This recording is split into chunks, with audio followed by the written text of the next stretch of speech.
Laboratorio Eurofarma por considerarme para poder dar la presente charla. Bueno, el tema que se me ha encargado es el tema de poder conversar sobre la enfermedad microvascular, un enigma para el cardiólogo.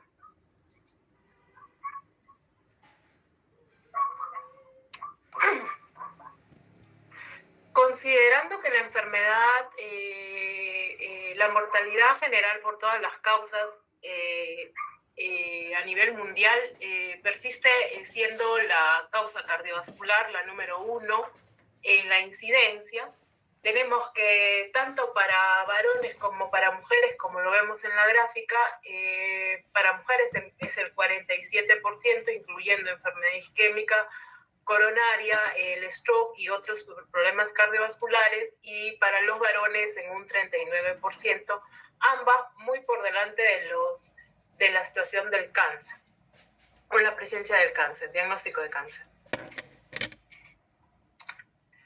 Y según las últimas estadísticas dadas por el American Heart, con estadísticas americanas, también describen que según edad y género, como vemos ahí en barras azules para los varones y barras rojas para las mujeres, vemos la prevalencia de la enfermedad cardiovascular, específicamente de cardiopatía isquémica, tanto en varones como en mujeres, donde los varones aún persisten siendo más prevalentes en esta enfermedad. Considerar que recientemente han sido publicadas en el American Heart, en el JACC, han hecho presente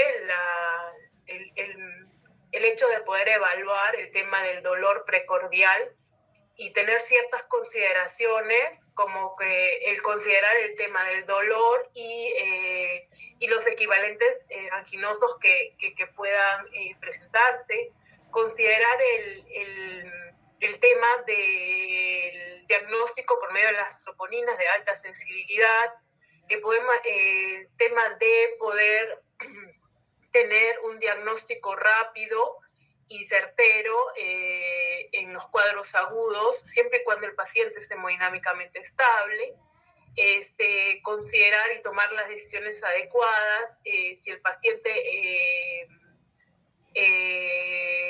necesita del procedimiento, pues también de tomar acciones, medidas rápidas como deberían ser.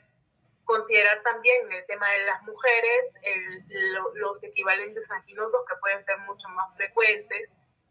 Considerar también que hay posibilidad de situaciones de dolor precordial por causas diferentes a las causas cardíacas o causas coronarias que nos podían desviar del diagnóstico. Entonces, considerando que hay múltiples condiciones para el tema de evaluar el dolor precordial, es importante poder determinar, si bien, ¿cuáles serían algunos mecanismos para poder determinar la isquemia miocárdica? Y es que bajo por mucho tiempo se consideró el tema de la enfermedad aterosclerótica, de los grandes vasos, de las grandes arterias, era la causa principal de los problemas coronarios, la aterosclerosis con la placa estable, que disminuía el flujo flujo coronario y generaba la isquemia, o la presencia del cuadro agudo por la placa vulnerable, que había una ruptura de la misma, la presencia de la trombosis y la enfermedad isquémica aguda por el infarto agudo del miocardio. O por otra condición, que era la enfermedad vasoespástica, donde por vasoconstricción de las grandes arterias podrían generar o una angina de Prinzmetal o un infarto de miocardio. Sin embargo, se agregó, esto es bibliografía del 2009, se agrega una nueva condición que era la enfermedad microvascular, teniendo en cuenta que se consideraban que ya no estábamos hablando solamente de un problema de las grandes arterias o las arterias epicárdicas, donde su función principal era el transporte, sino sobre aquellas prearteriolas, arteriolas, capilares, es decir, la microcirculación, donde en la resistencia del flujo se encuentra básicamente más dirigidas, ¿no? Es así que se determina que existe ya una presencia de una probabilidad de enfermedad coronaria sin obstrucción de las coronarias y una enfermedad con obstrucción de las arterias coronarias. Ambas con diferentes mecanismos fisiopatológicos.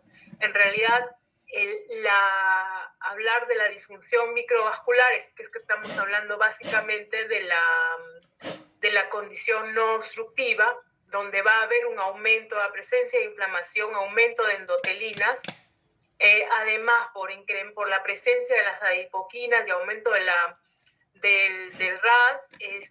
va a generar aumento de la vasoconstricción a nivel microvascular y por ende generar daño estructural y angina. Si valoramos y queremos evaluar el dolor precordial, tenemos una condición donde se pueden tener tres condiciones. El tema del dolor sea de causa no isquémica, el que sea de una causa isquémica o que sea simplemente alguna causa extracardíaca. Las extracardíacas las retiraremos pueden ser causa pulmonar, musculoesquelética, gastrointestinal o un problema de ansiedad. Y las causas cardíacas, estaremos incluyendo las causas de la angina microvascular, sea por un espasmo coronario, por la aterosclerosis, por la disfunción endotelial, disfunción del músculo liso, y las causas no isquémicas incluirán desde problemas pericárdicos o una percepción diferente del dolor y que está condicionando sensación de angina. Si vemos que ya desde el año 85 Cannon y Epstein ya introdujeron el término de angina microvascular, y ya para el año 2007 Camisi y CREA proponen que hay una nueva clasificación para el término de enfermedad microvascular y lo clasifica en de tipo 1, 2, 3 y 4, donde el tipo 1 consideran ausencia de enfermedad miocárdica y de enfermedad obstructiva, el tipo 2 que hay enfermedad miocárdica, el tipo 3 en enfermedad obstructiva coronaria y la tipo 4 iatrogénica. Sin embargo, ya para el año 2015 existe una nueva clasificación donde incluyen el endotipo que sea de tipo estructural y el otro que sea del endotipo funcional, que lo vamos a describir cuál es cada uno de ellos en lo subsiguiente. Y entonces, ¿cómo defino que haya la presencia de disfunción microvascular coronaria? Y entonces,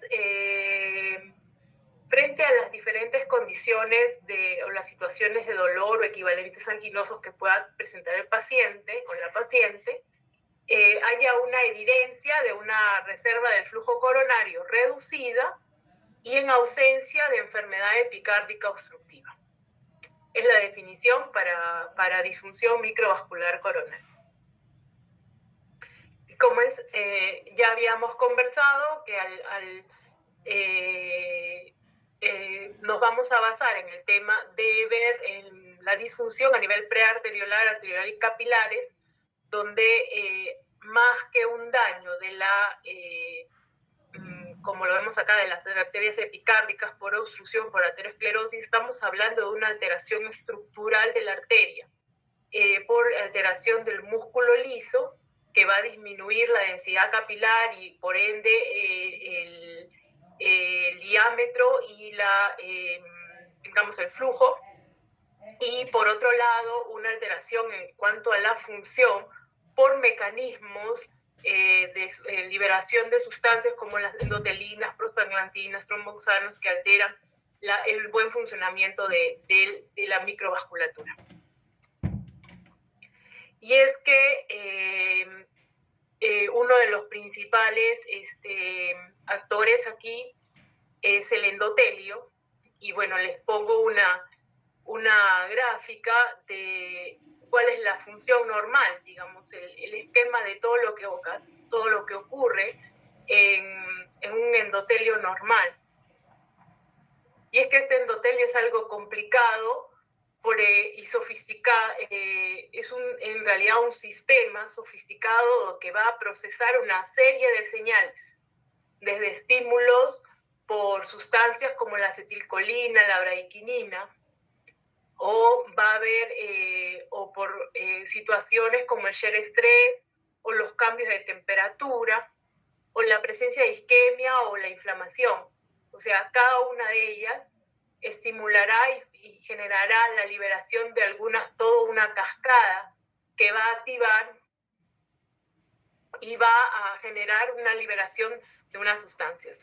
En este caso, el óxido nítrico juega un papel muy importante por el tema de generar la vasodilatación en el endotelio, ¿no?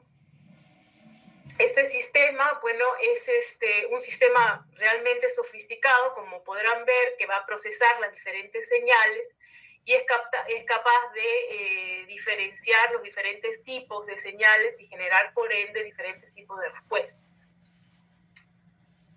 Vemos que existen algunos factores de riesgo específicos, como la diabetes, la hipertensión, la hipercolesterolemia, la obesidad, el tabaco, que van a generar una alteración, un estrés oxidativo, alteración de la liberación de óxido nítrico, alteración de las unidades superóxido en las moléculas de adhesión y van a generar alteración en el endotelio y por ende alteración o disfunción microvascular.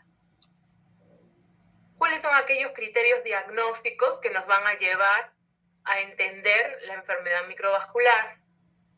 Y es que podemos tener la presencia de 4 criterios diagnósticos, entre ellos número 1 es la presencia del síntoma de la isquemia miocárdica, y eso está condicionado por la presencia de angina de esfuerzo y o en reposo, o de aquellos equivalentes anginosos, como bien saben, el tema de la disnea, o el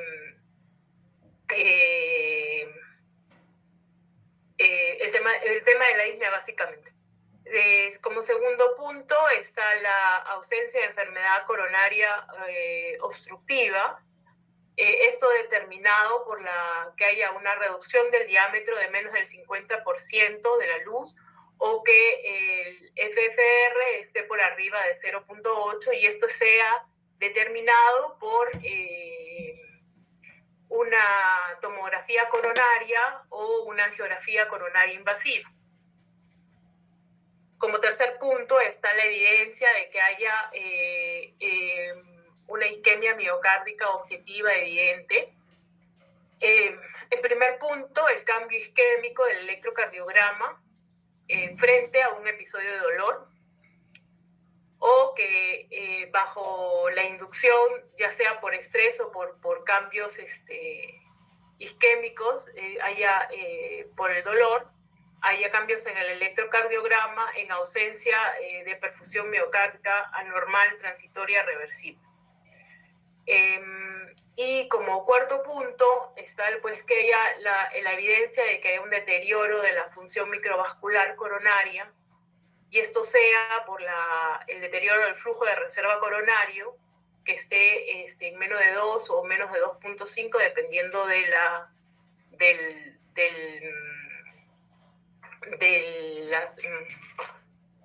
depende del estudio que se haya realizado, o que haya espasmo microvascular coronario, definido como una reproducción de los síntomas y que haya cambios en el electrocardiograma, pero que no sea un espasmo epicárdico durante la prueba que no haya espasmo epicárdico durante la prueba de la acetilcolina, que haya índices anormales de resistencia microvascular coronaria y que haya o que haya fenómeno de flujo lento coronario, el bien conocido como TIF, ¿no? Mayor de 25. ¿Qué mecanismos de isquemia podemos encontrar en la enfermedad microvascular?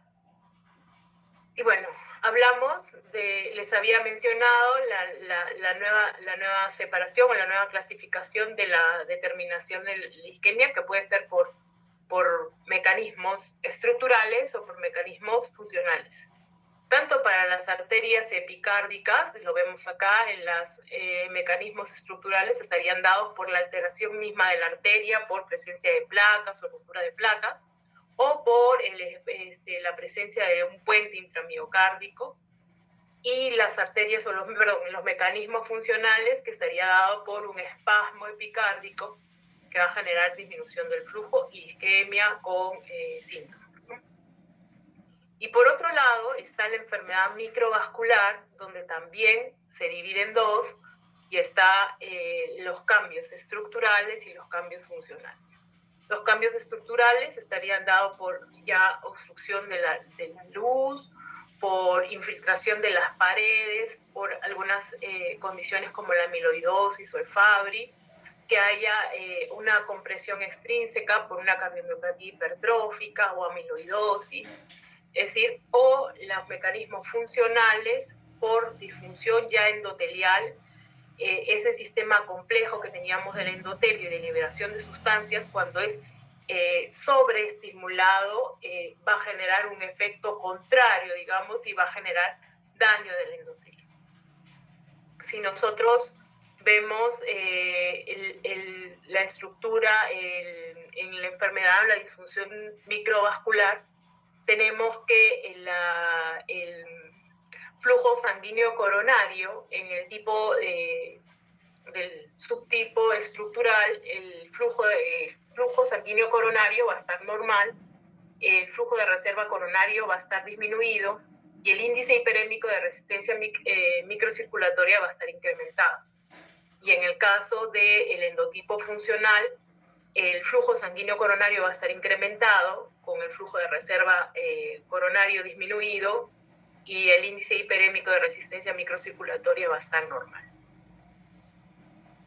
Si vemos por otra gráfica qué mecanismos o cómo las arterias epicárdicas por vasoespasmo o por un puente intramiocárdico pueden generar presencia de isquemia, además de que por daño microvascular hay presencia de angina microvascular, espasmo o alteración endotelial ya en la microvasculatura, como estamos viendo a nivel prearteriolar, y la clasificación que les acabo de mencionar con las características de cada una de ellas.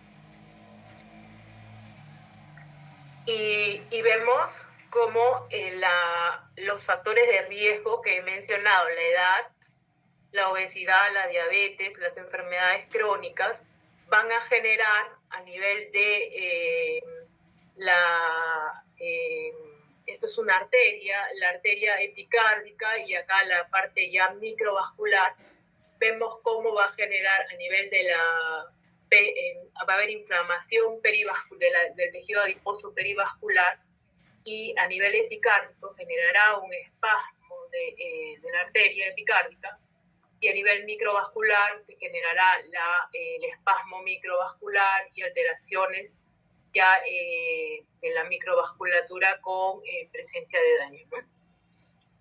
A nivel del endotelio, pues habrán las variaciones de la concentración del óxido nítrico. Lo vamos a ver en lo siguiente. Existen algunos moduladores emergentes, que son los que en realidad donde se está estudiando y se está determinando algunos factores de riesgo, cómo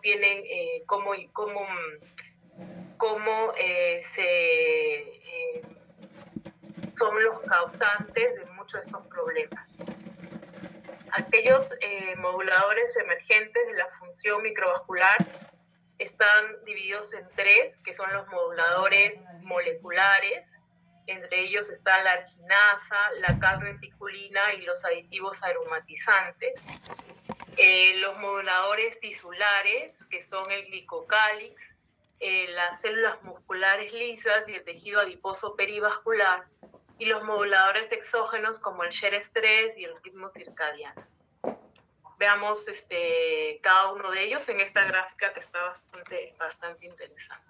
Estos moduladores moleculares, los vemos aquí, la arginasa, la calreticulina y los aditivos flavonoides van a actuar específicamente sobre la microvasculatura, sobre las pequeñas arterias en realidad. La arginasa se va a expresar en las células endoteliales microvasculares y va a inhibir la producción del óxido nítrico. Al competir con la óxido nítrico sintasa endotelial por el sustrato que es la L-arginina. Esto se va en obesos y en pacientes ancianos, va a disminuir la cantidad de la arginasa. Por tanto, aquí demostramos que el envejecimiento y la obesidad tienen que ver con parte del mecanismo por el cual se puede producir daño de la microvasculatura y angina. La calreticulina es una proteína que se va a unir al calcio y se expresa en una gran medida en toda la lámina elástica interna de las arterias pequeñas. Entonces va a regular la señalización del calcio intracelular y va a permitir algunas alteraciones a nivel endotelial y de las células musculares lisas. La caída de la calreticulina endotelial va a generar una vasodilatación. Y los aditivos flavonoides, como son los aromatizantes en el vapeo o en el tabaco, que están el tabaco mentolado, van a generar que haya una reducción significativa de la reserva de flujo coronario. Estos demostraron en un estudio que aumentan en concentraciones bajas, logran aumentar los niveles de interleuquina 6 y van a disminuir la producción de óxido nítrico en las células endoteliales. Por tanto, aquí otro factor de riesgo y el mecanismo por el cual genera este problema y es el tabaco, ¿no? O sea, tenemos el envejecimiento, tenemos la obesidad, el tabaco. Otros moduladores que están en estudio, que es lo que se ha podido descubrir hasta el momento, es los moduladores tisulares, que estamos hablando del glicocálix, ¿cómo se llama? Las células musculares lisas y el tejido adiposo perivascular. El glicocálix, en realidad actúa como una barrera que va a cubrir a la célula, al endotelio, y tiene algunas funciones, digamos, básicamente de protección. En los pacientes con diabetes, la hiperglicemia va a generar daño justamente a este nivel y va a generar una disfunción endotelial, inhibiendo la función de la hialuronidasa 1 circulante. Y es definitivamente por ahí se está enfocando para considerar que este sea un punto, digamos, de tratamiento, de prevenir enfermedades microvasculares en los diabéticos. A nivel de las células musculares lisas, la panexina 1 ha servido como un conducto fisiológico para los canales liberadores de ATP para reducir el tono vascular. En cuanto al tejido perivascular adiposo, el envejecimiento va a disminuir, indujo un cambio fenotípico en el receptor gamma activado por el proliferador de peroximasas en las células endoteliales. Esto puede llevar a la disfunción del tejido adiposo y con una consecuente respuesta inflamatoria. Y algunos factores o moduladores exógenos, como el share estrés, que sirve básicamente como un estímulo fisiológico importante para que las células endoteliales liberen algunos factores relajantes, lo vimos en el funcionamiento normal del endotelio, y para tratar de mantener la hemostasis, pero el sobreestímulo es lo que da el problema para el endotelio. Por otro lado, el ritmo circadiano, bueno, también es el reloj biológico prácticamente de que va a generar o regular, digamos, procesos fisiológicos en el organismo. Sin embargo, por ejemplo, la roquinasa tiene un pico, sobre todo al despertar en las mañanas, y esto se asoció con mayor reactividad vasoconstrictiva coronaria en respuesta a la acetilcolina. Entonces, considerar que esta se puede encontrar elevada por las mañanas, sabemos que podemos tener cierto grado de vasoconstricción temprana. ¿Qué métodos diagnósticos tenemos?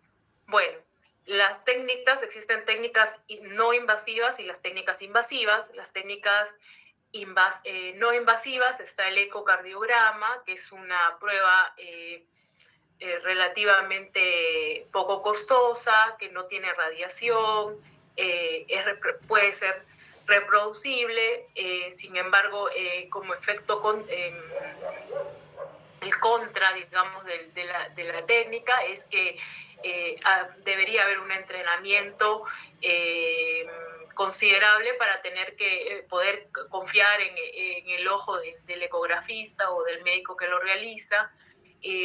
No me da un diagnóstico básico de enfermedad microvascular porque yo tendría que descartar la presencia de alguna obstrucción coronaria importante y por el ecocardiograma no lo podemos evaluar. El PET, digamos, es considerado una prueba importante para el diagnóstico de enfermedad isquémica. Tiene baja radiación, sin embargo, en nuestro país no tiene gran difusión o no lo utilizamos mucho. Y bueno, tiene un alto costo que también juega en contra, ¿verdad? El tema de la resonancia cardíaca, también, bueno, no hay radiación, pero definitivamente el costo es altísimo y es un estudio que recién viene en incremento, digamos, en aumentar el número de estudios, pero es muy sensible para poder determinar isquemia.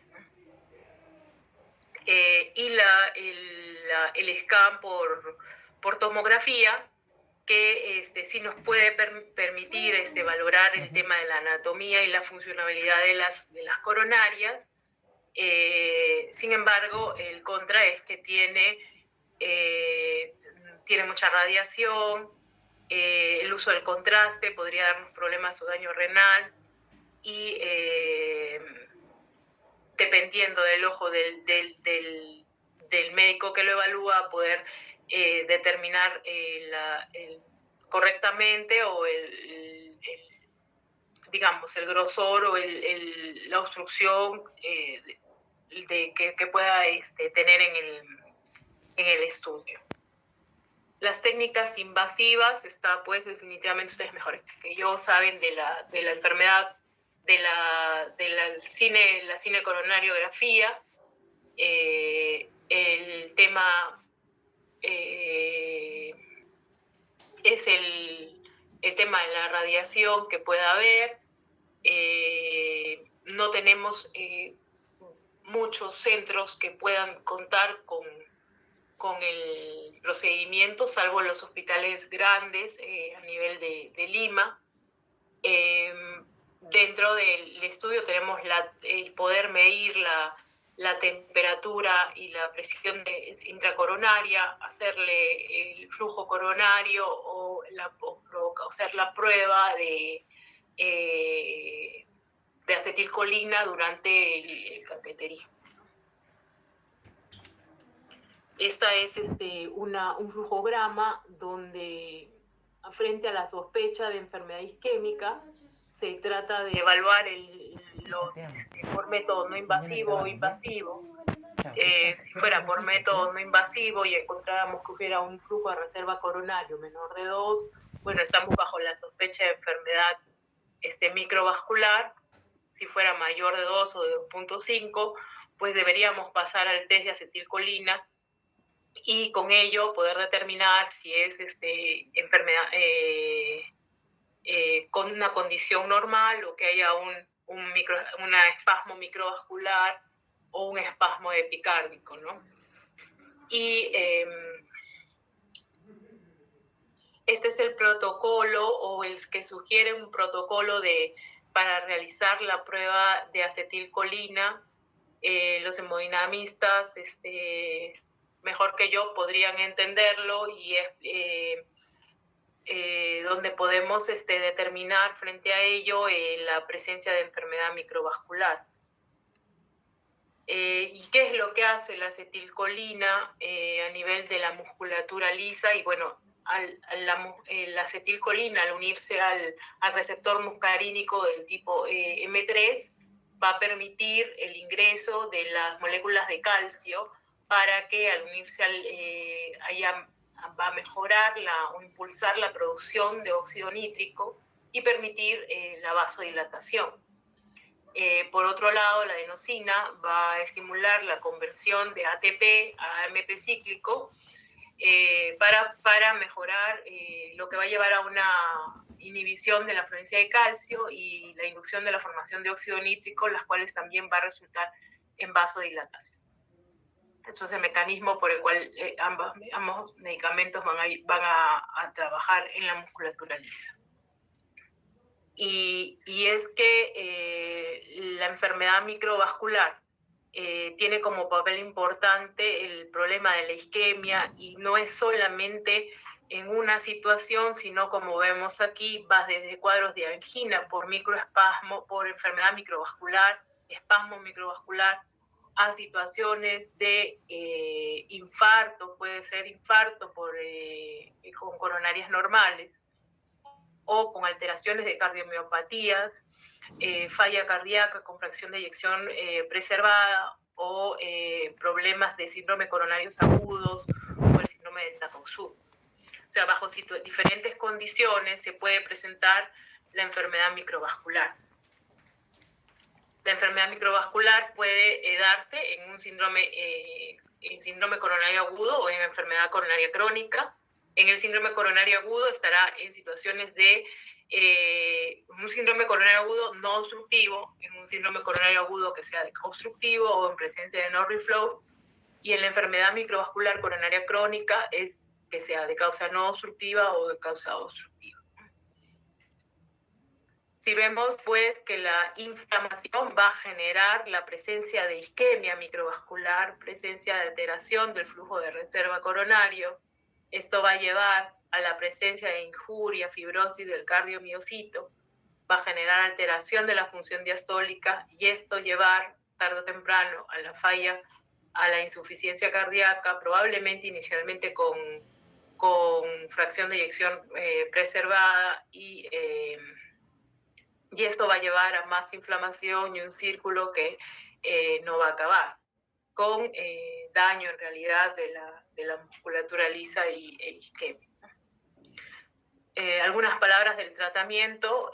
Siempre el primer punto será el control de los factores de riesgo como la diabetes, la obesidad, la hipertensión, la dislipidemia, el tabaco, la edad misma, pero bueno, ahí no podemos trabajar mucho, pero el tema de controlar el resto de factores de riesgo, pero si aún así el paciente continúa con sintomatología importante, entonces debemos agregarle terapia antiisquémica tradicional, incluidos betabloqueadores o calcioantagonistas. Si esto continuara, entonces tenemos que agregar algunas drogas antiisquémicas como la ranolacina, los inhibidores de calibaradina. Y si esto continuara, entonces pasar a las antinas o tricíclicos, y si no, pasar a intervención, digamos, de la angina refractaria, balón de contraposición, situaciones mucho más avanzadas con una falla cardíaca importante. Solamente mencionar que hay múltiples estudios, este tema como que se va buscando averiguar cuál es la causa, y al buscar cuál es la causa encuentran situaciones donde podrían estar explicando y podría estar la solución a esta enfermedad microvascular. Y vemos pues la lista de estudios donde se incluyen a diferentes medicamentos, van en camino, y ahí vemos incluidos los SGLT2, ¿no? La empagliflozina, también están incluidos en este tema para ayudar a la disfunción endotelial. Vemos la lista, bueno, esperemos que resultados de toda esta información que nos pueda ayudar para el tratamiento de esta enfermedad. Algunos mensajes finales, solamente que la enfermedad microvascular va a desempeñar un papel fisiopatológico en varios estados de la enfermedad cardiovascular y va a influir desde los síntomas hasta el pronóstico. Pero estos mecanismos moleculares, funcionales y estructurales aún no están del todo bien claros. Además que tenemos que se pueden utilizar varias técnicas, tanto no invasivas como invasivas, para poder evaluar la enfermedad microvascular en la práctica clínica. Y bueno, cada uno de ellos, como se los mencioné, tiene pros y contras en la realización del examen. Y bueno, se necesita una mejor comprensión de la fisiopatología de la enfermedad para poder, obviamente, desarrollar algunas estrategias terapéuticas que vayan a disminuir los cuadros de angina y obviamente que mejoren los resultados a largo plazo. Muchas gracias.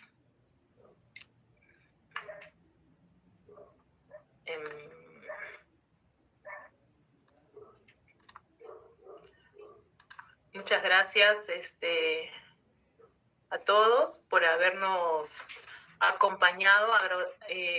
Agradecer a Laboratorios Eurofarma por haber participado y habernos acompañado en este primer día, en el simposio del primer día del curso de hemodinámica y cardiología intervencionista Pavel Cruz. A continuación, quiero que puedan ustedes visualizar un video que se ha preparado, que el laboratorio ha preparado para ustedes.